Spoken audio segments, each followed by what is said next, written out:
Well, good evening, everybody. I think that's time. Welcome to tonight's meeting of the Finance, Assets and Performance Scrutiny Committee. Representing the Cabinet this evening is Councillor Steve Sweeney. We have a few officers with us tonight, including the Chief Executive, who I'm sure will be delighted to answer questions if they are put to him, in addition to Councillor Sweeney. Item number 1 on the agenda is apologies for absence. I'm aware we have a couple, including a late one.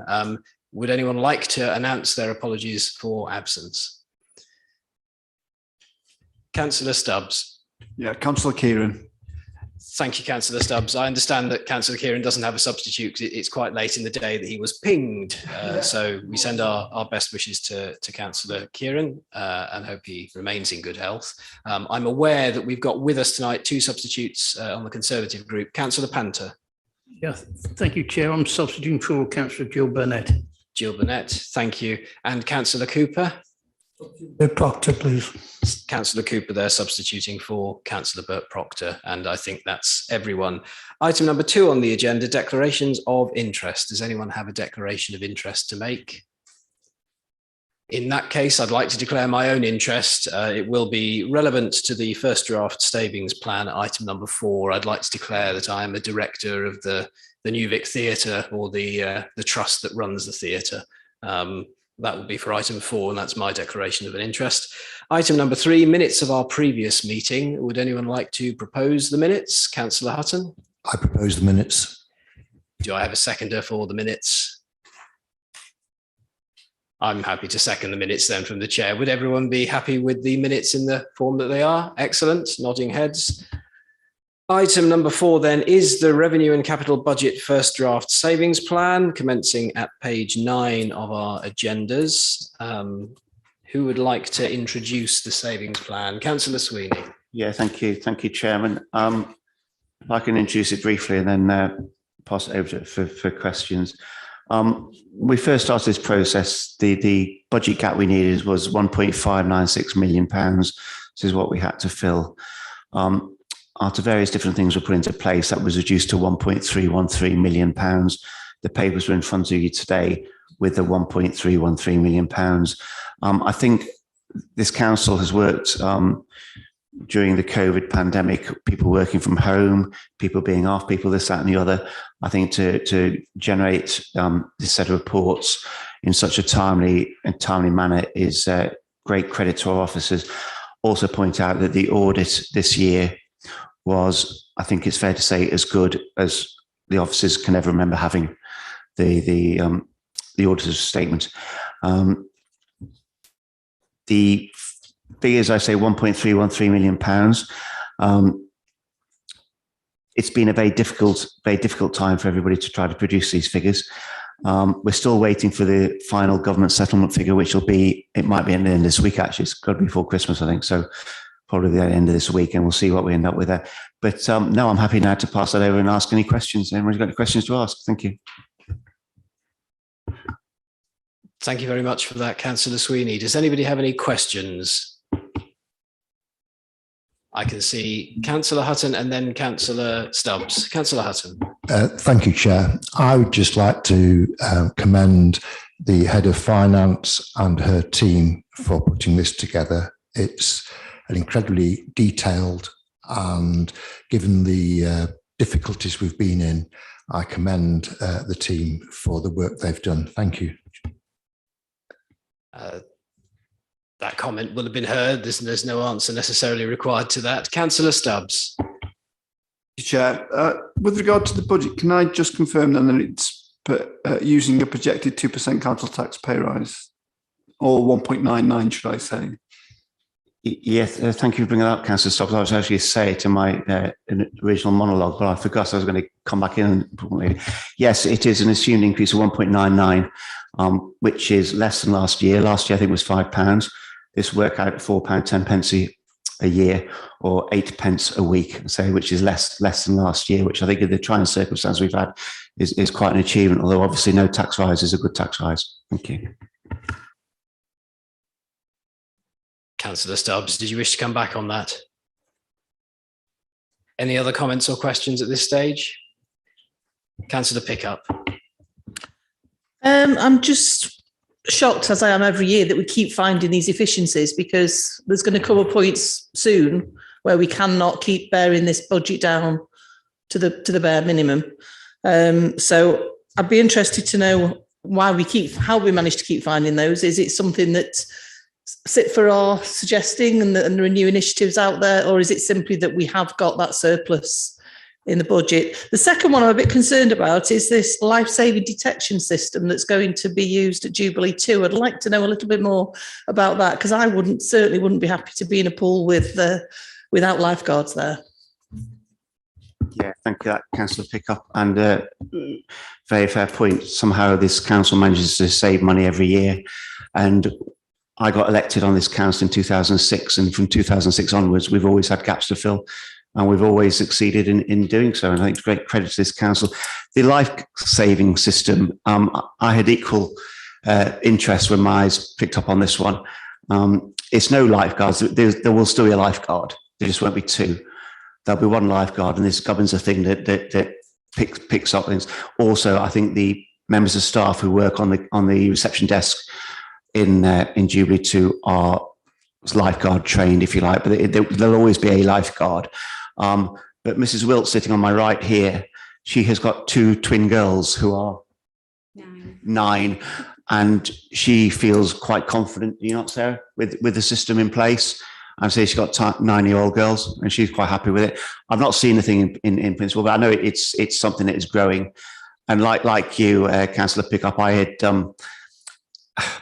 an interest when I saw it. I thought, oh, how's this going to work? But that'll be the way it works. So one lifeguard all the time, trained up staff, and this machine that picks up adverse movements in the water or something, presumably. But that's a perfectly fair question. Thank you for that. You got anything to add, sir? Sorry, just coming back on that, I too had the same questions about the lifeguard system, having daughters that actually go swimming at J2. Asked lots of questions. The alarm system is actually connected to the reception desk, and there will be trained staff on the reception desk that can also assist should the one lifeguard around the pool actually need additional assistance. So from that side of things, I was reassured about that particular saving. I think in respect of the first question about having been able to find in-house efficiency savings every year, we have exhausted that, to be honest. And as you will see in the actual savings strategy, there is some money in there in relation to the One Council programme, which is a big transformation programme which we are doing at the moment, which we are having to do because we have exhausted all those in-house efficiency savings.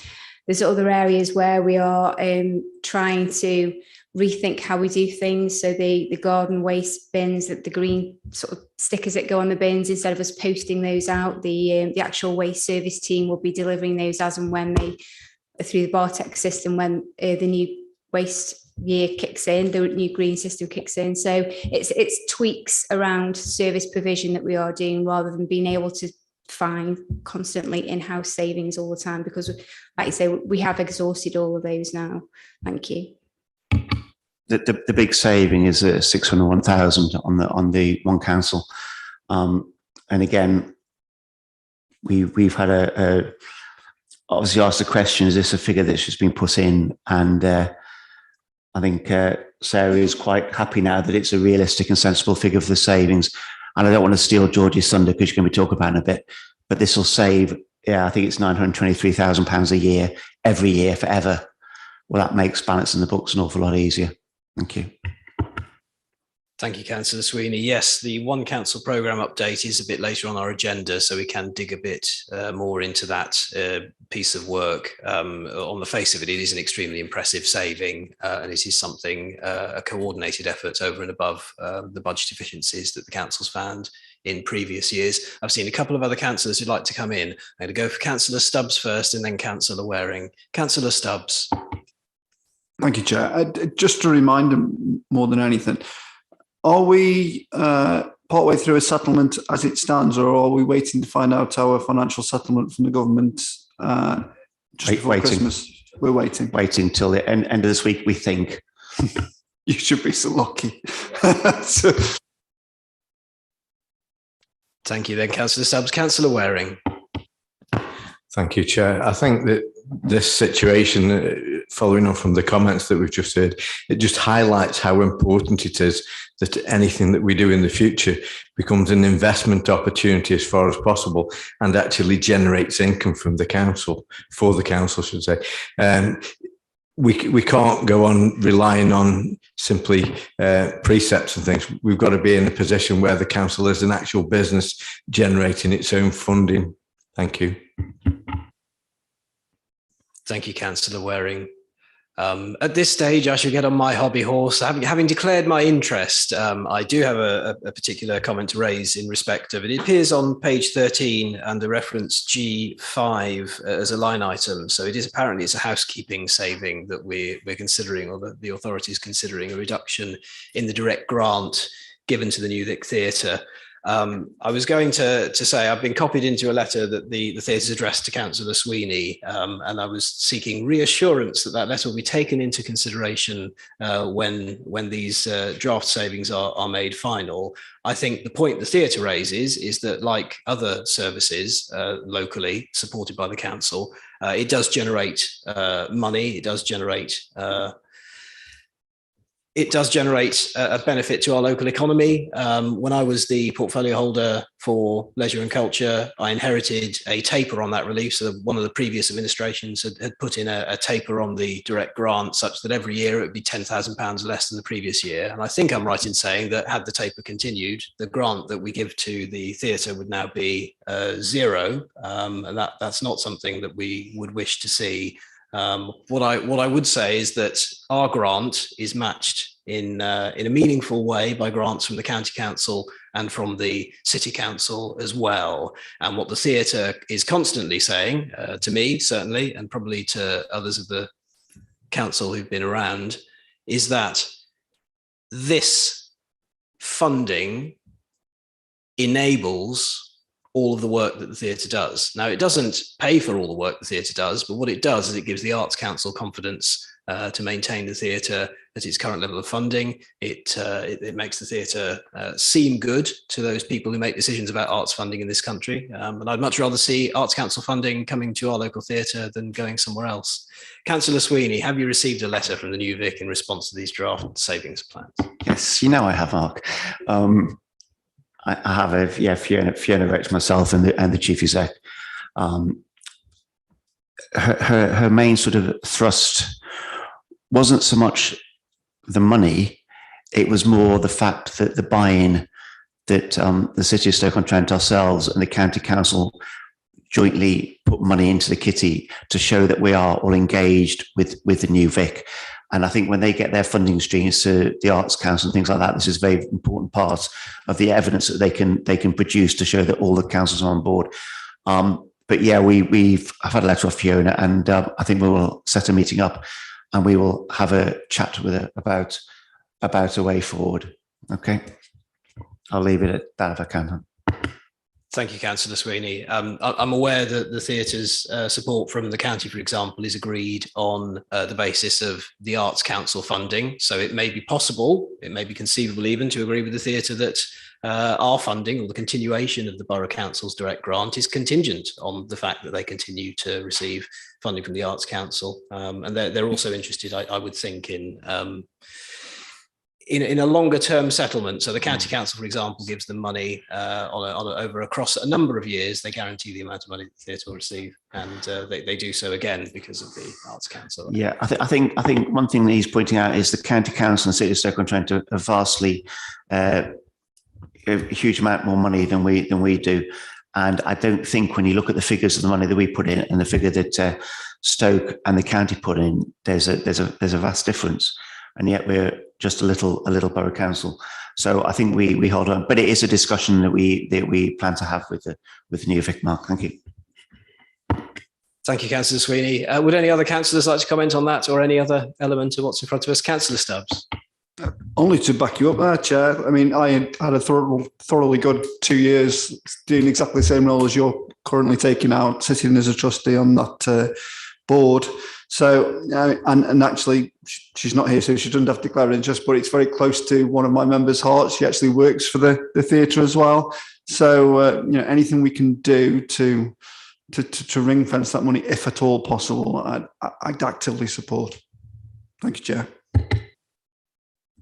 Thank you, Councillor Stubbs. I suppose the counterpoint to all of this is that all of the money we have is raised from local taxpayers. So if during the period while this draft savings plan is under consultation, after this meeting, if anyone has any smart ideas, bright ideas as to how the council may make greater savings in any particular area, I'm sure they'd be welcomed by the administration, and vice versa. If anyone has concerns to raise about any element of what's proposed, we will be doing full budget scrutiny at our meeting in January, so you'll have another opportunity to chip away at things like this if you choose.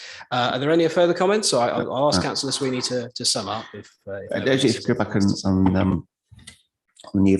on this budget at the moment is out for consultation. That's what reminded me when you said it, Mark, and that finished I think 4th of January. So all these responses that we get will be looked at and taken into account, and that will be the opportunity. But no, I think this is I think this budget is it's not the final version yet. It all depends what happens at the end of the week. But I think we're well on the way, and I'm very proud and pleased to present it. Thank you. Thank you very much, Councillor Sweeney. In that case, we can move on to agenda item number 5, commencing at page 37 of the report pack. This is the financial and performance review for the second quarter, July to September. Councillor Sweeney, would you like to go through anything that's in the report before we move on to the performance indicators? Just this is as of Q2, so it's period 6. We're getting rid of period 9 now, so it's looking back to a certain extent. But there's a couple of highlight figures, really. There's £675,000 we've had in ring fence money. We've also had the, how much is it? The 360,000 we've had for loss of income in the first 6 months. This has enabled us to be in a position where at period 6, we envisage a balanced outcome at the end of the year for both the revenue and the capital budgets, and we're nearly at the end of period 9 now. And I'll be quite happy to say at the end of period 9 that we expect to have a balanced outcome at the end of the year. Things haven't got any great changes really for that. Thank you very much. Thank you, Councillor Sweeney. Are there any comments or questions on the report? Councillor Stubbs. Thank you, Chair. Sarah, with regard to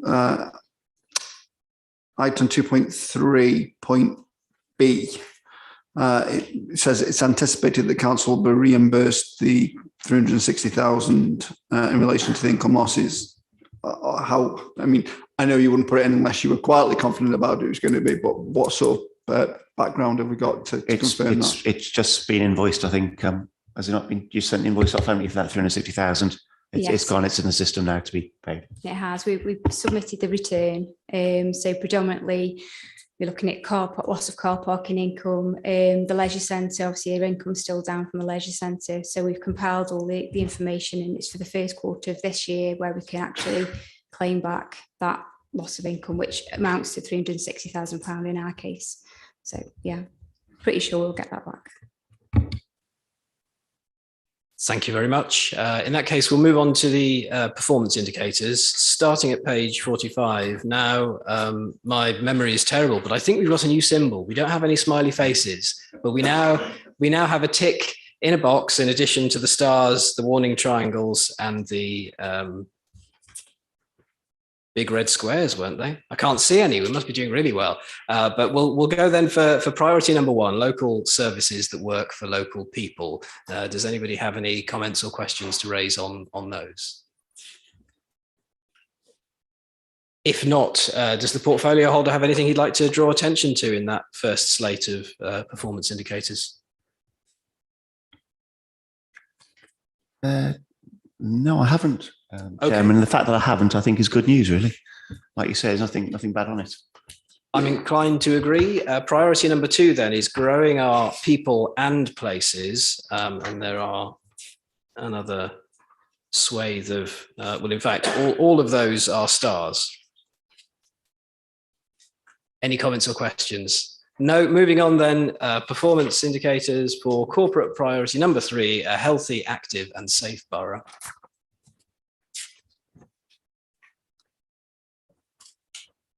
And if nothing to raise on those, then priority number 4, a town centre for all.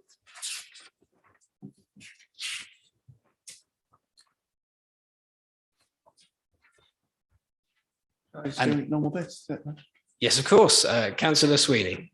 Anybody wants to go to the market, the Artisan market? Okay, last minute Christmas shopping. Tremendous day out on a Sunday. Recommend it. The market on these things, and with the dog market, we weren't selling dogs, it was also a dog show type thing. And really good. We had a vegan market last week, loads and loads of people here. In fact, I think the vegan one is probably the busiest market we've ever had. But absolutely, I keep banging on about this all the time, but these Sunday markets are absolutely superb. I totally recommend anybody come down to. Thank you. Councillor Sweeney, you are an evangelist for the market, chartered in 1173 and still going strong. I can see a few councillors who would like to come in. Councillor Stubbs, would you like to go first? Thank you, Chair. And it's not meant to be flippant, because actually the new symbols that have suddenly appeared actually I think are in direct response to a question that I posed last time about leaving things blank. Can I also, being a little bit flippant, I'm very proud of Councillor Fear for not actually exploding when he saw those symbols, because as soon as I read this report on what day it might have been last week, the first thing that came into my head was, would Councillor Fear let them go without saying anything? I'm very proud that he has. Councillor Fear, his restraint is legendary. We'll say that. I can see Councillor Hutton and then Councillor Waring. Councillor Hutton.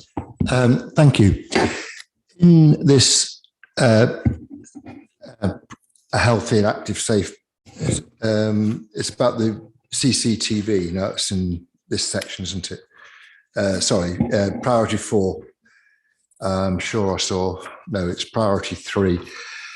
A lot of people have asked me about CCTV. Is it possible to have it elsewhere? Because they do actually feel so much safer when they come to town, knowing that we've got good CCTV. But there are lots of other places in the borough. I was wondering how easy it would be to connect those to the CCTV system that Stoke run for us. Thank you, Councillor Hutton. Councillor Sweeney, the surveillance state. How can you widen Councillor Sweeney hasn't got a reach? clue. Whereabouts were you thinking of there, Councillor Hutton? I've been asked about different parks where drug use has taken place, and if there was CCTV, residents feel it wouldn't.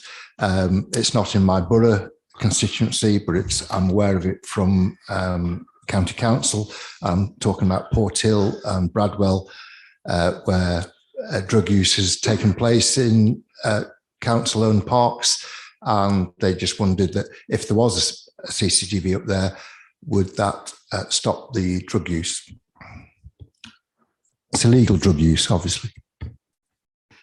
Thank you, Councillor Hutton. Would it be possible for Councillor Hutton to receive a written response if there is an answer to that question about plugging into our CCTV network areas that are not associated? I think plugging in is fairly straightforward. It's the cost of plugging in. And that's the cost of watching the things as well. It's 2, but yeah, I'm sure we can get a written response to you for that one. Okay, you specifically Bradwell you're talking about, isn't it? Yeah, it's Bradwell and Port Hill, yeah. And I just so that I can go back to people who've asked me, and so you've asked the question. So I asked the question and be able to go back to them, because they do recognise that the town centre does, when they come here, they do feel much safer when that, because I've asked, have you been into town? And said yes, and it's great. Yeah, it's High Street fundamentally for that though. But it's I would have have cameras in Lyme Valley. I'd have cameras all over the place. We could, but it's the cost of things. But yeah, it's a good question. I'll get you a response to that. Thank you.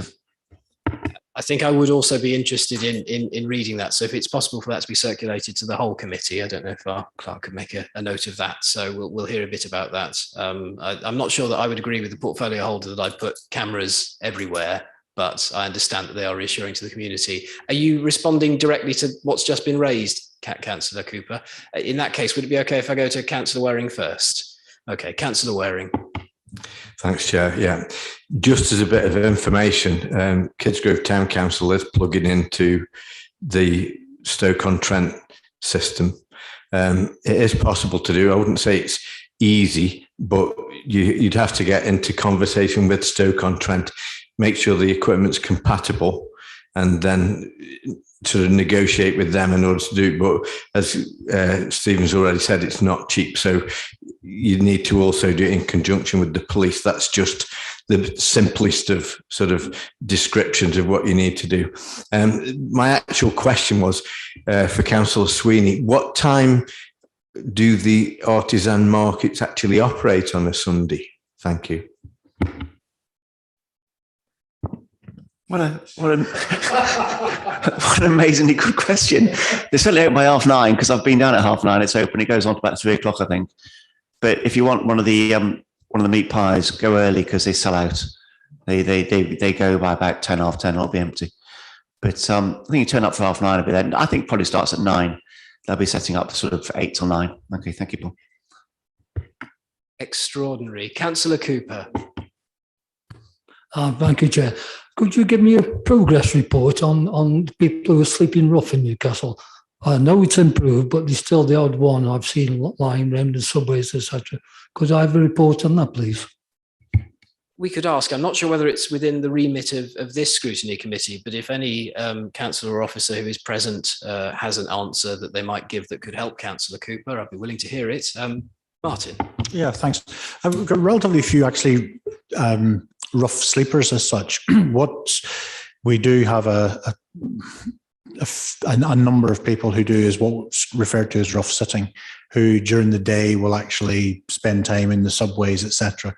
Now, but we had a particular issue with this in the Sunken roundabout, and thankfully the introduction of CCTV there and the environmental improvements have actually helped that.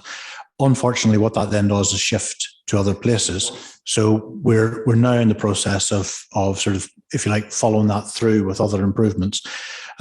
We also have in the last, probably about the last 6 weeks or so, had the services of two, what are referred to as the welcome back marshals. So we got government funding for restarting the high street, and we got two people that have been employed through an agency who you may have seen around the town centre in uniform, who have been engaging with those people who are begging, etc., as to challenge some of the behaviour as well as to support, and that has been quite effective also in trying to reduce that particular issue. So it's it's something that's getting quite a high priority with us at the moment, and we're working our way steadily supporting anybody who is rough sleeping, so that we're able to find them a bed for the night, particularly in the very cold weather, when the cold weather protocol comes in and we're able to get people in. But also, as I say, the bigger problem is not rough sleepers. It's people who are actually collecting money on the streets to fund their lifestyles. And we are both supporting and disrupting that work. Thank you.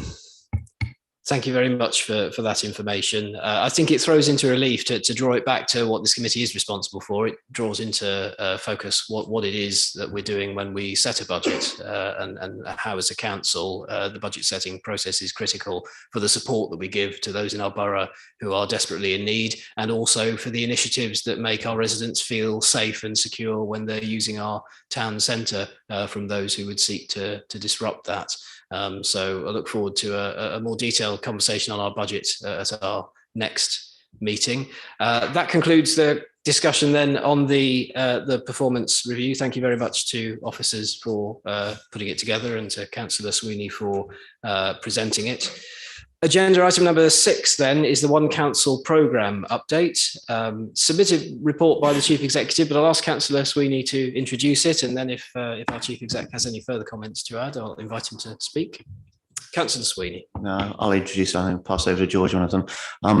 As we know, we have a challenging budget to balance, and we're not let this impact adversely on our citizens.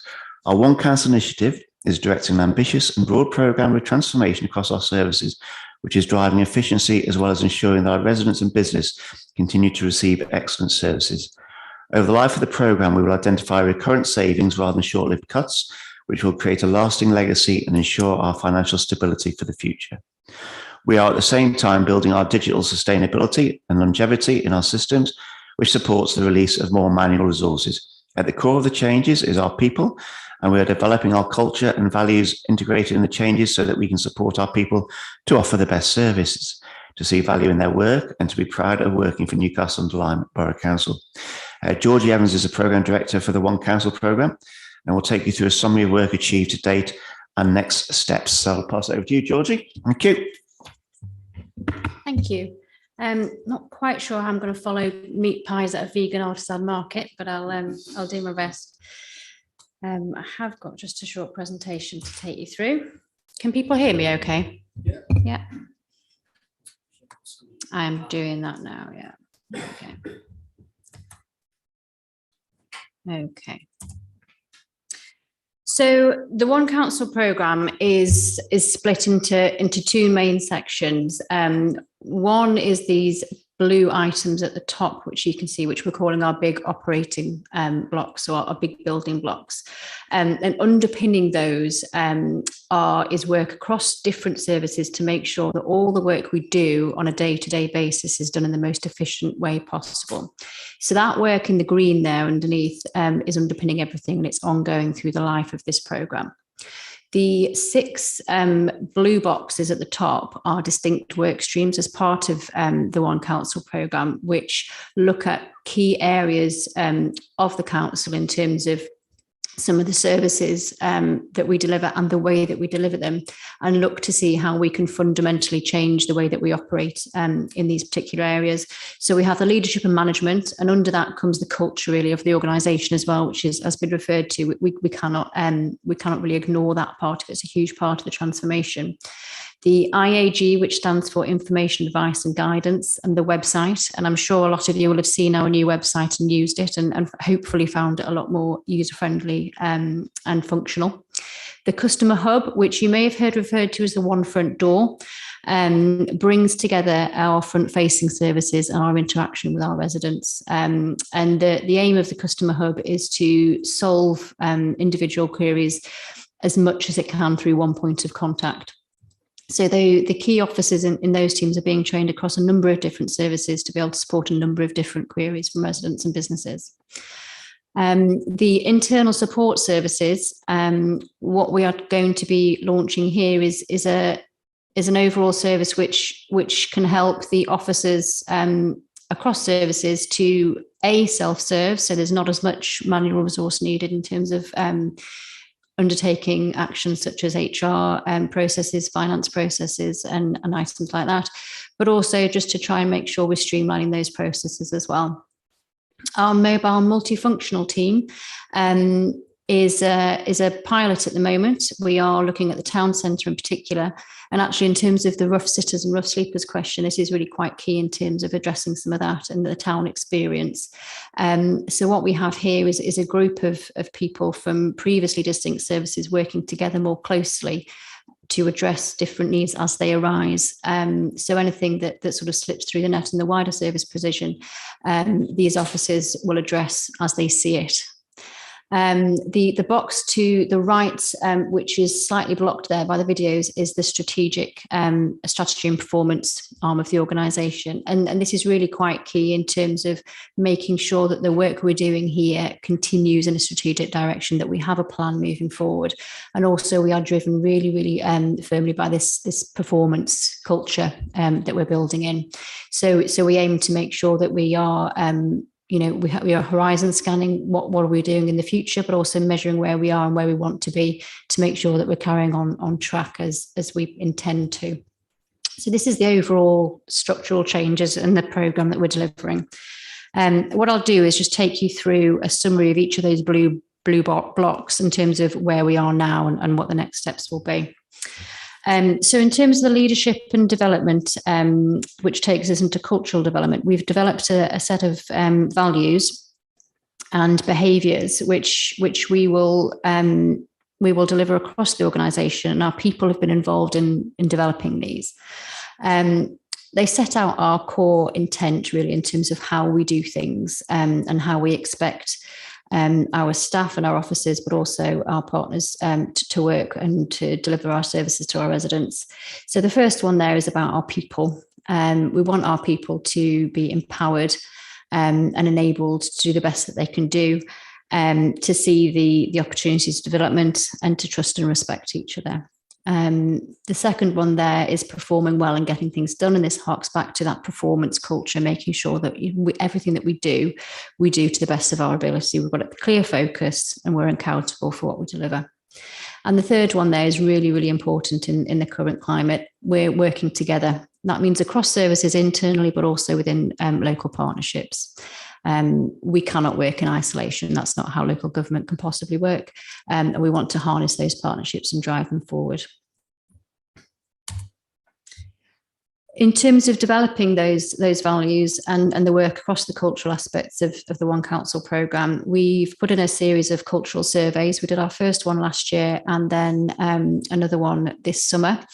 And that sought to establish really a baseline of where we are with our culture and how people feel at the moment. We had some very positive outcomes with that, but it also gave us the sort of remit to focus on a few particular areas. The one that highlighted most was about this performance culture and making sure that we're doing the best that we can do. So we are putting in some interventions there to support that development. One of those is a leadership and management development programme, which is launching at the moment. We're also looking for teams to really self-assess in terms of what they are there to deliver and work together to develop team charters. These set out what a team is about and how they're going to do what they do. It works to help people within that team understand really what their vision is, but also it helps services that they're working with to really get to grips with what those teams are there for. And it helps that wider understanding. Linked to the values, we've got a behaviours framework now, and we can use this to do a number of things within the organisation. One is recruitment.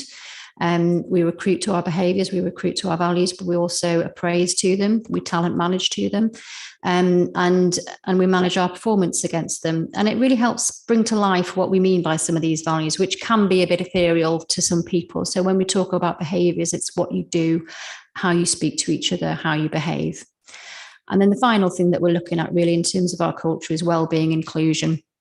Wellbeing over the past 2 years has been something that we've done a lot of work on across the council, particularly mental health. We've worked in partnership with our trade unions to form a wellbeing group, and we're extending that now to include inclusion to make sure that we are working in the most inclusive way with our staff, and ultimately that will then translate in better services for the residents. The next blue block box that we looked at was the website, and I've just put a quick screenshot here for you. But as you'll see, the website is cleaner. It's more accessible and easier to find what we need to find. We've cut out a lot of information that wasn't needed or out of date. It's extremely functional. You can manage pieces of work on that website, and you can use forms and digital systems on there. Moving forward, there is the potential for revenue generation, as we've discussed in terms of J2, some of our other services where we have some income generation ability. And that move to residents and businesses been able to do more for themselves online actually releases capacity within our teams and enables us to do more in the back offices and the functions there, which are supporting that growth and development. The website launched in October. But with these things, as you'd expect, it's not launched and left. We are continuously making sure that we're updating it, reviewing it, and actually developing that as we go forward. So it is always going to be, feedback loops are in place. We are learning, we are developing as we move on.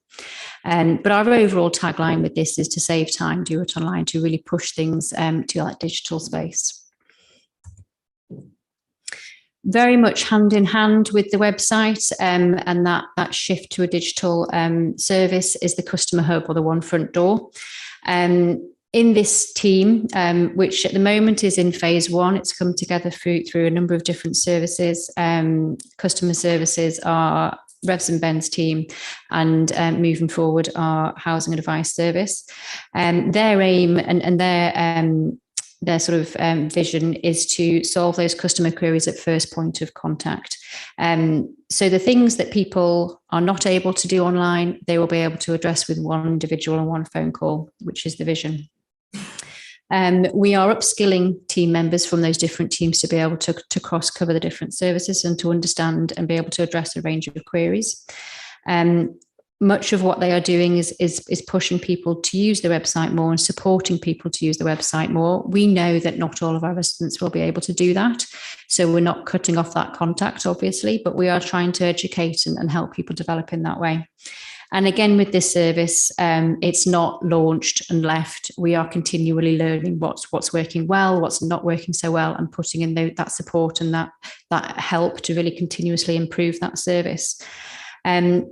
As with any change, it can be difficult for staff. And that's why, as part of the change, we're making sure that we're supporting people and their well-being in terms of any difficulties that they're seeing as the changes arise, and making sure that the leaders and the managers in that service are there for their staff and helping them manage those changes and any stress that may bring. As we move forward, our next steps with the internal support services, again, is going to very much mirror that one front door model. So we have our core services internally within the organisation of finance, HR, IT, and digital, and our legal services. And what we want to do is make sure that, again, those services are working in the most efficient way. So we have a method of process demand management. We are looking to digitise again as much as we can. And support officers within the organisation to a self-service model where possible. By doing this, again, we'll cut out any unnecessary resources in terms of managing some of that demand and actually be able to push those officers to work in a more value-added way, which really harnesses their skills and their abilities to deliver more for the organisation. Again, part of the aim of this is to make sure our processes are as efficient as they possibly can be. And the mobile multifunction team, as I mentioned at the start of this presentation, is a diverse team which brings together a number of different individuals. The mission for that team is to address need as and when it arises. So, for example, with any rough sitters that we see, it's addressed there and then. It's not passed on from pillar to post, and people are actually doing something about things when they see it. And having this diverse group of people means that the different skills are brought together, and a solution can be found much quicker. The team are working with partners locally, and that means that, again, we can address those issues in a much more streamlined way. And the pilot is happening at the moment. And as Martin shared before, we have our two, what did you call them, Martin? Welcome back ambassadors. Nice. Yeah. He was supporting that work. And the final piece of the puzzle here is the strategy and performance arm of the organisation, which is fondly known as the strategic brain. We are developing a service that really looks ahead in terms of what we are doing across the services. So each service within the council is not working in that siloed way. We're looking together about what we're going to achieve. We're using our council plan and our priorities to make sure that we're driving forward that performance. And that strategic coherence is across those services, so people understand what their colleagues are doing and why. This will help drive our performance culture, and we'll be able to measure in a much clearer way where we are against our KPIs, our key performance indicators, and also how close we are to achieving that strategic vision. It helps to bring that real golden thread of method and vision and mission to everything that we are doing. Part of the strategic brain's aim is to enhance and deepen those local partnerships again. So we are working together across the council, but also looking outward to other services and seeing how we can actually provide better overall services to our residents and businesses. As we have mentioned, this is going to be driving forward a key financial saving. We are investing in this programme as we see it as the best way that we'll be able to achieve those challenging financial aims that we have in front of us. The savings that we're projecting are on track to be delivered. This year we had a target of 196,000, which we're on track to achieve. Next year we have 600,000, which again we have made some headway into identifying. It's embedded within the MTFS, and we're working very closely with finance to making sure that these changes that we're putting in the transformation overall actually meets that financial target. The wider benefit is around our performance and the services that we're able to deliver to the residents. We'll make those ongoing efficiencies. As Councillor Sweeney pointed out, these are not small cuts. These are not salami slicing changes that we're making. We are fundamentally changing how we are operating as a council, which will help people actually continue that development as we move forward. As you saw, one of our values is about enabling and empowering people, where we're helping them to develop the changes for themselves and actually think about how we could be better and how we could drive forward those efficiencies themselves. So it needs to become part of what we do and how we do it. And that's really empowering for people. And I think it really supports Newcastle-under-Lyme being a real council of choice for people to come and to learn and develop and grow, and to actually really gain skills and use those for the good of the residents. With the leadership training and development that we're putting in place, we'll have that real core of strong leaders across the organisation that help to drive these transformational changes and support officers to change how we're delivering these services. And it contributes overall to our strategic long-term vision. This isn't a short-term plan. This is about preparing ourselves for the future and making sure that we are really able to deliver what we need to long-term, rather than, as we've said before, trying to put these small cuts in place that achieve your financial aims for a year, but then next year you're trying to find the same thing again. So it's this long-term vision, the strategic approach that we're putting in place. So there you are, quick overview of the One Council programme. Thank you very much for that, Georgie. My apologies. You were not in my line of sight when I introduced the item, and that was extremely comprehensive on the project that you've been leading, and I therefore won't be asking the Chief Executive to intervene at this time. There's nothing he could possibly add to that, but our councillors are keen to interrogate that. Councillor Panter, if you'd like to go first. So thank you, Chair. I don't know if you can assist in this or not. In regard to the customer hub, I know a lot of people are encouraged now to go online, but for those that don't have that facility, I'm wondering how many staff you actually got on duty at any one time.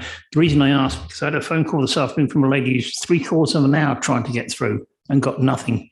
So over the shoulder, I will contact the head of the department on her behalf tomorrow. It's 3/4 of an hour, I think, is too much. Thank you, Councillor Panter.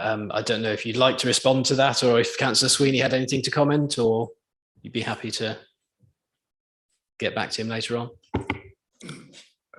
No, nothing comment on it. I think I'm sure that the council would know if somebody was waiting for 3/4 of an hour in their computer records. I'd be able to chase up from that, I would have thought, Georgie. Go for it, Martin. Okay, thanks. Yeah, I mean, 3/4 of an hour is clearly too long. At the moment, the team is going through the, if you like, the transition process of getting used to the new way of working, and we are deliberately sort of trying to push more to the web. But it sounds like we probably just needed some more resource on there today, being a Monday. So take that away, and we'll have a look at it for you. Thank you, Martin.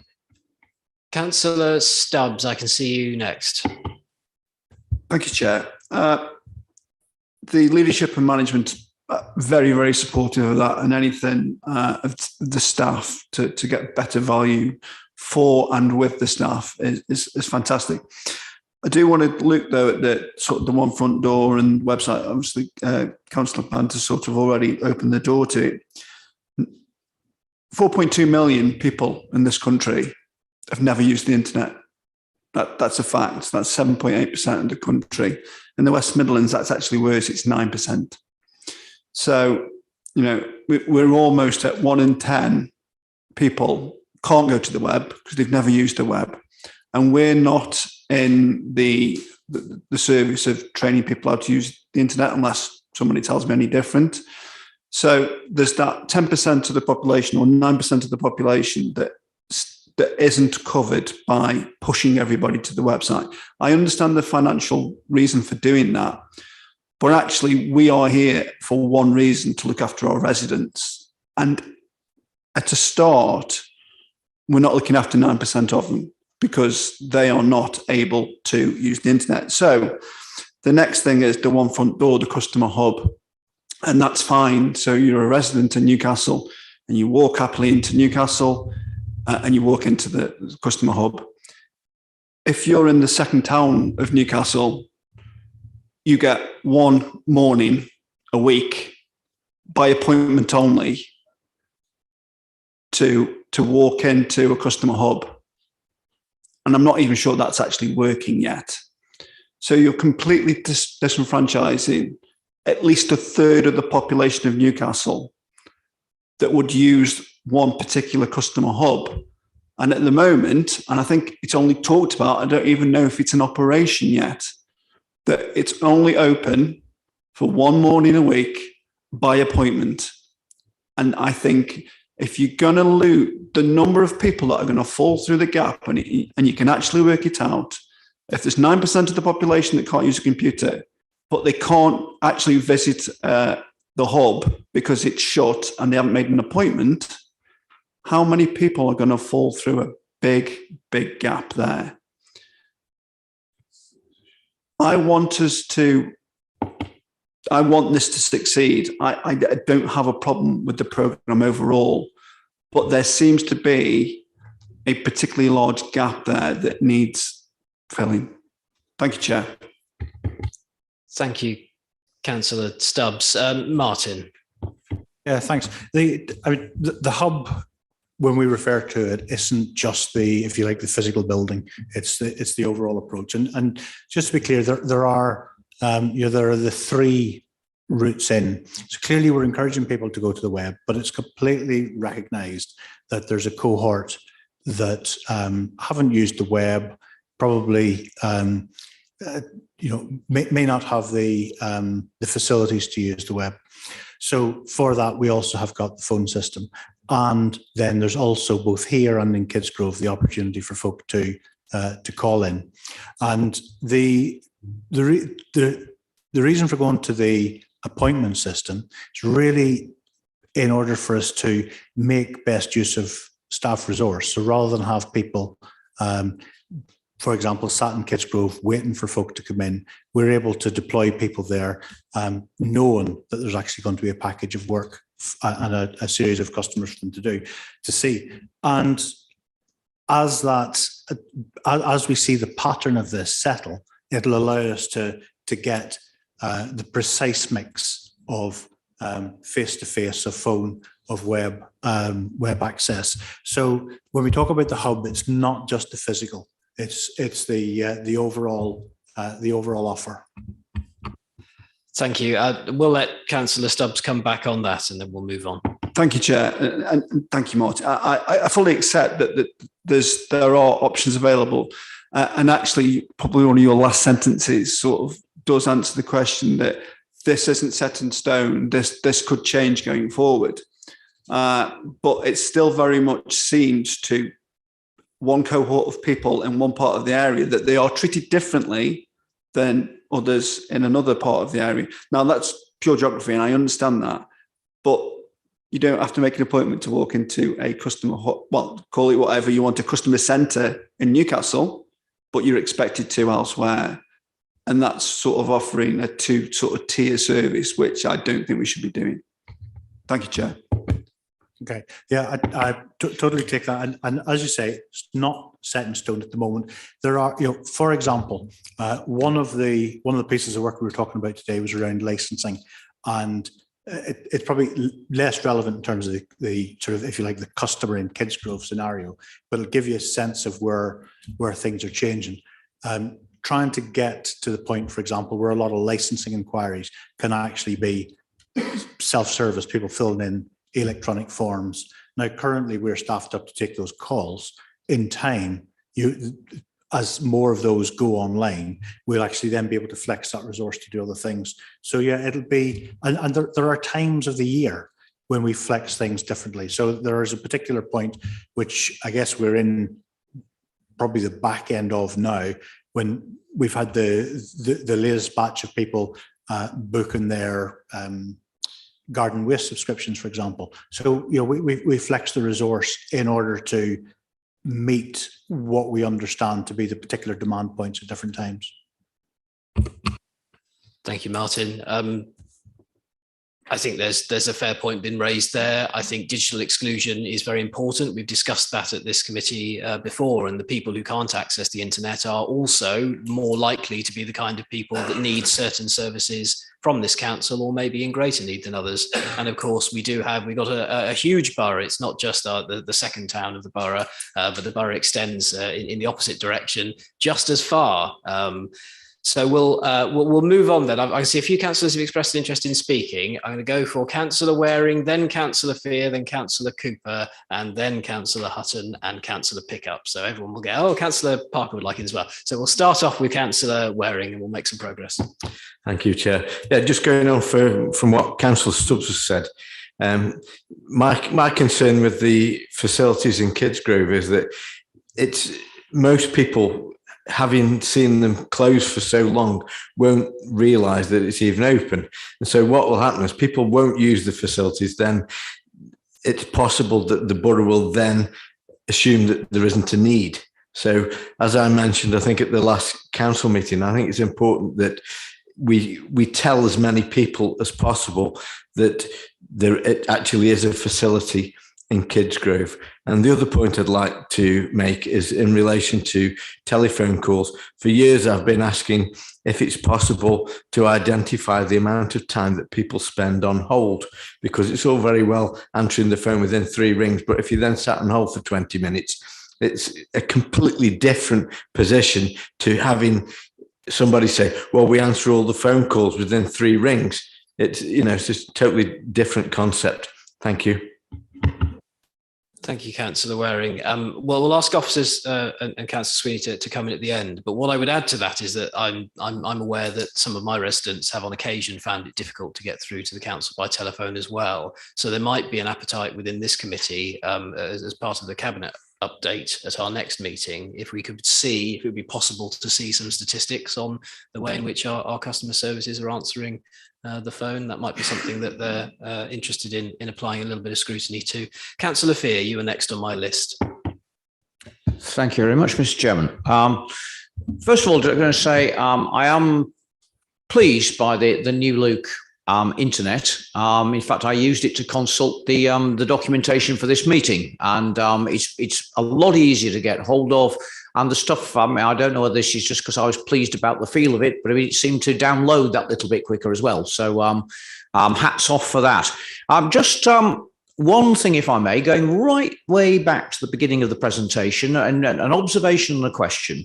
The observation is that white letters on light green don't work too well. I don't know if I was the only councillor who was struggling to read what was said in the bottom of those boxes at that juncture, whether I'm just getting old and my eyes are going. The second one was, I've never been a great fan of chasing eggs. It's sort of all right at Easter.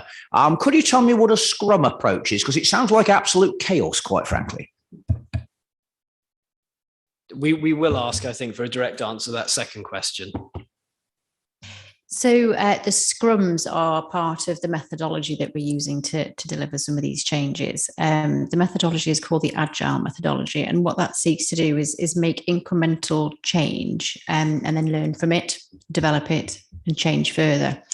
And some of the terminology in this methodology is a bit odd, I have to say. And scrums are what we're talking about, people working in small groups and working very closely together for a small period of time and then disappearing off and doing the work and then coming back together. So it's that visual kind of, you're getting together, you're doing your work, and then you go off and do your next bit. So the Scrum methodology isn't quite as violent as it may sound, but it's just a way of describing how we work together in the small groups. Thank you very much. Councillor Cooper. Thank you, Chair. I've been on this council long enough to have seen this tried before and failed, mainly because people operating and thinking in silos. I just hope these silos have been blown up and shoved in the bin, because if you still continue thinking like that, especially people in the planning department, sorry to pick up one department, but that's an example, they think planning, nothing else. And that will stop the process and will stop you from working. Please try and get rid of silo thinking, and I wish everyone the best of luck. Thank you. Thank you, Councillor Cooper. Councillor Hutton.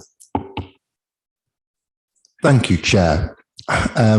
For those that sit on the Public Protection Subcommittee, the number of times that we are looking at somebody who's left something off their taxi license or private hire license record because either they forgot or they didn't think it was relevant or some other reason.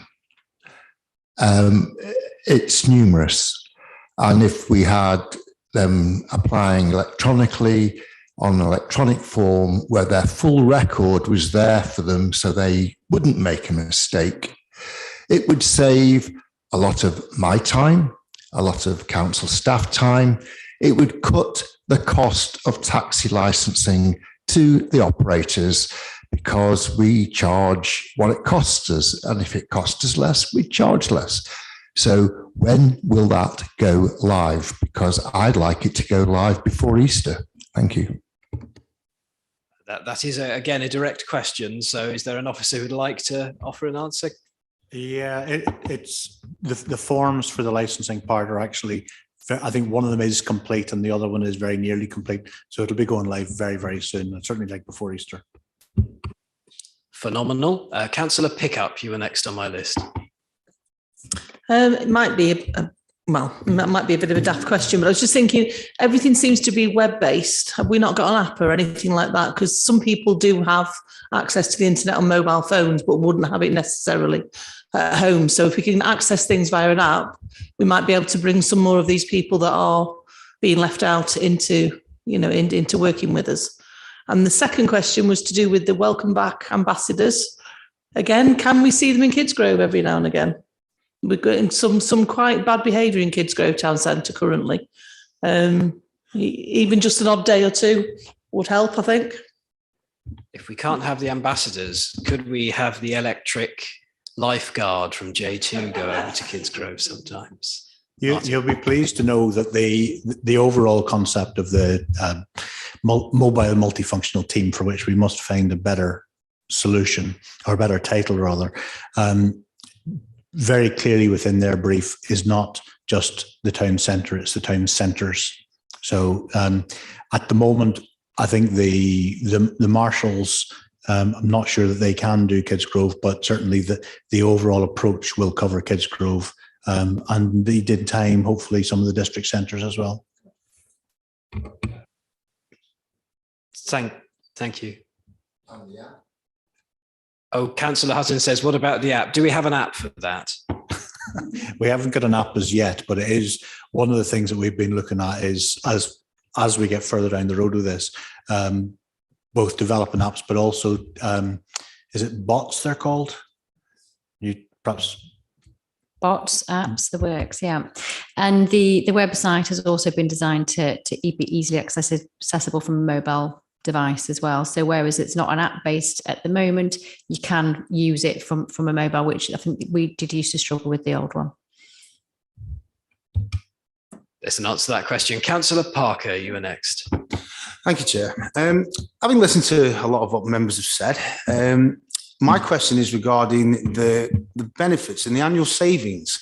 Now, yes, you're looking at the year going on to next year, you're saving 196,000, and then it's a massive increase to 600,000 on the year after that. But having listened to a few of the members saying about their residents not having any internet base and they want more people answering phones, now would that have an impact in these savings for anything that we do to actually help our residents to use this council hub by one way or another? So the overall savings aren't just based around the customer hub. That's a part of it. Where we'll see the financial savings which we're projecting for next year, that's going to be partly the hub, but also in terms of the support services redesign, as I mentioned before, and also some realignments down to the mobile multifunction team and our enhanced working partnerships. So the overall programme is looking to achieve those savings. It's not just the customer hub, and we'll see some savings across the different services as we harmonise some of our processes. Thank you very much for that. Are there further questions or comments on the One Council programme? It is, I mean, it's a huge piece of work, and it's a very important piece of work because, as we've discovered tonight, quite a lot of the future savings necessary to enable the council to deliver a balanced budget in the forthcoming financial year are built upon it. I think I'll ask Councillor Sweeney if he has any reaction to what's been said. Just a couple of points, thank you, Chairman. Paul, you think about the town hall. There's a fair point. You brought this up before, haven't you? About is it something Martin? Is it something we can consider? The fact that Paul's suggesting that if we don't publicise the town hall in Kidsgrove, it'll just wither and die, and people just assume it's shut forever.